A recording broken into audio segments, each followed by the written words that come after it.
All right, the breaking news, CNN has confirmed that the Attorney General Jeff Sessions was interviewed by special counsel Robert Mueller's team 1 week ago. He is the most senior official to be interviewed yet in this investigation. Back with us now, our political commentators Errol Lewis, also Alice Stewart, and now joining us, Brian Fallon as well. And Brian, we want to go to you first because among your many other jobs, you once worked in the Justice Department. And before we were talking to Shimon Prokipez, it points out just the oddity of this, where you have FBI agents, investigators, theoretically, questioning the Attorney General of the United States in a closed room. Explain to us how unusual that is and the implications.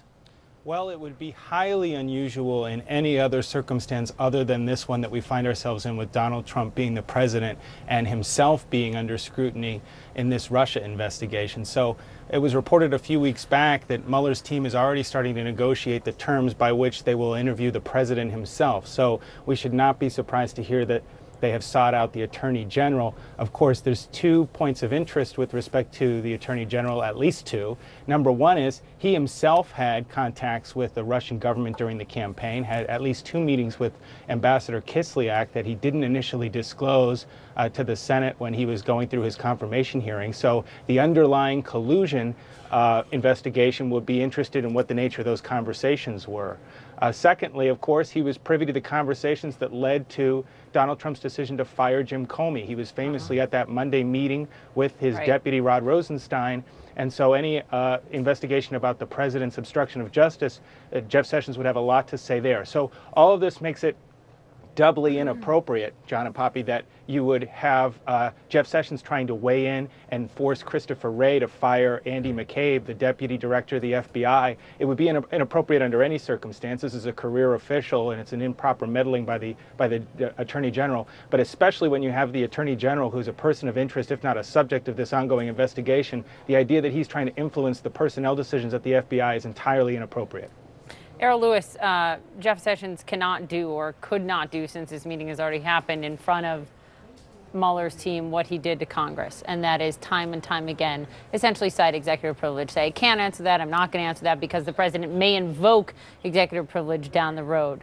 So therefore, the assumption is Mueller's team got a whole lot more answers. Oh, absolutely. It's a much different kind of conversation. If you play games in front of a congressional committee, you say you claim privileges that may or may not exist.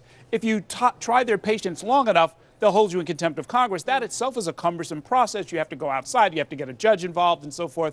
We're nowhere near that point. On the other hand, if you're sitting and talking with FBI agents, even if you are technically their boss, if you lie to them, you've already committed an offense. You can get busted for that, separate and apart from any underlying conversation that was going on. So, and Jeff Sessions knows this better than anybody. He used to be a U.S. attorney. So it's a very different conversation. It's not one where there's a lot of bargaining, a lot of give and take. It's one where you actually have to do what we so often hear, which is tell the truth, the whole truth, and nothing but. Alice, stand by for 1 minute. We're going to come to you in just a second. Joining us by phone right now, CNN legal analyst Michael Zeldin, who, of course, once worked for Robert Mueller in a different capacity, but an attorney nonetheless, who can help us understand sort of the legal intricacies of what happened behind closed doors and what have happened since. I guess I'll start with privilege, and you have a probing question also about what's happened since then. But behind closed doors, Michael, what does the Attorney General have to answer to the investigators in that room? Well, he has to answer any question put forth to him as to which he has knowledge, but as to which the president has not asserted executive privilege.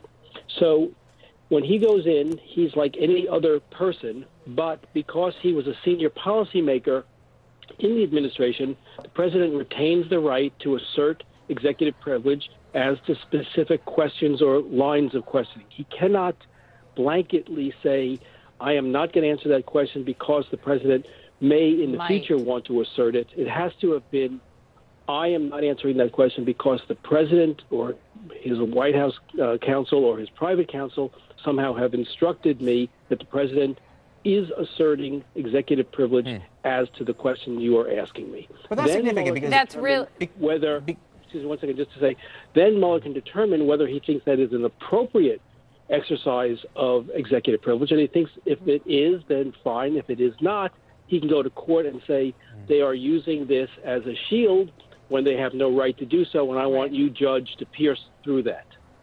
This would tell us once and for all, if we were to find out about it conclusively, if the White House is declaring privilege. That's interesting. Right. It also, I mean, we know that this would have been a scheduled meeting, so Sessions could have gone to the White House prior and said, I'm meeting with Mueller's team, and the president and his legal team could then have said, we're exerting executive privilege on X, Y, and Z. We don't know if that happened. And that is normally the way it would work. Right. Okay. So also look at these images. These are from yesterday when Jeff Sessions was, we'll pull him up in a moment, leaving the White House. We know he spoke to the president. We don't know what they spoke about. And again, the White House this morning still isn't saying what they spoke about. My question to you is, legally, could Sessions have fully briefed the president on his hours of conversation with Bob Mueller's team? If Bob Mueller's team is getting ready to potentially interview the president, could Sessions say, here's everything they asked me and here's how I answered? Well, unless Mueller advises him otherwise and says to him, were you to do that, I would view this as an interference with my investigation.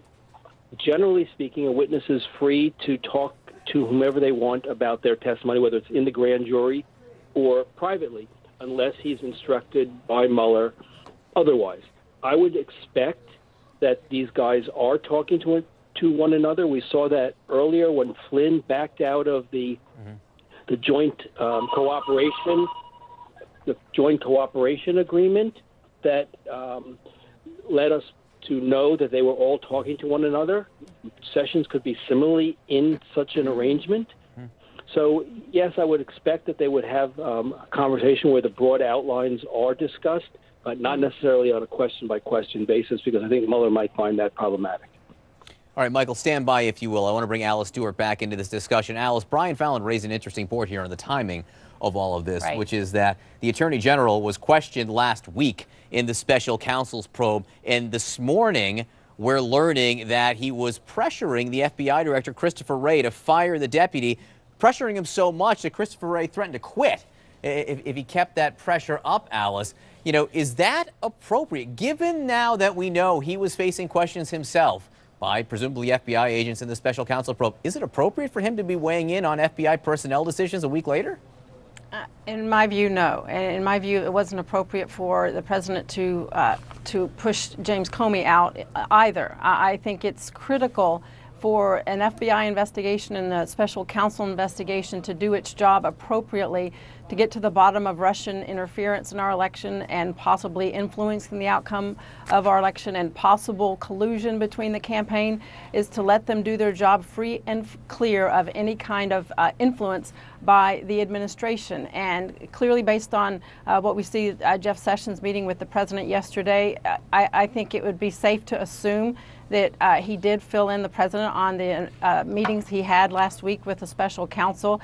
And probably evidence of that is the tweets we saw from the president this morning, once again criticizing the FBI in regard to a separate probe with the missing texts between two members of the FBI. And that's generally what he does. Is if he doesn't like one aspect of what an organization, in this case the FBI, does, he attacks them for something else, trying to yet again undermine the credibility of the FBI. And I think that's inappropriate. I think he should let them do their job. I think he should let Mueller do his job, because more than anything, the most important thing is to get to the bottom of how Russia has possibly impacted our election. And I do commend Jeff Sessions. I think he is doing this the right way. I do think it was appropriate for him to recuse himself, given the conflict of interest. I do think it was certainly right for him to sit down with the investigators and fully and hopefully completely answer any questions they have, because full and complete transparency is the best way to get to the best end result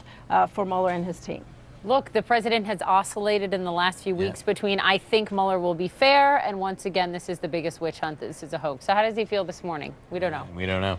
Thank you, Errol Lewis, Alice Stewart, Brian Fallon. We appreciate it. Michael Zeldin as well, our legal expert on the phone. Right. The government is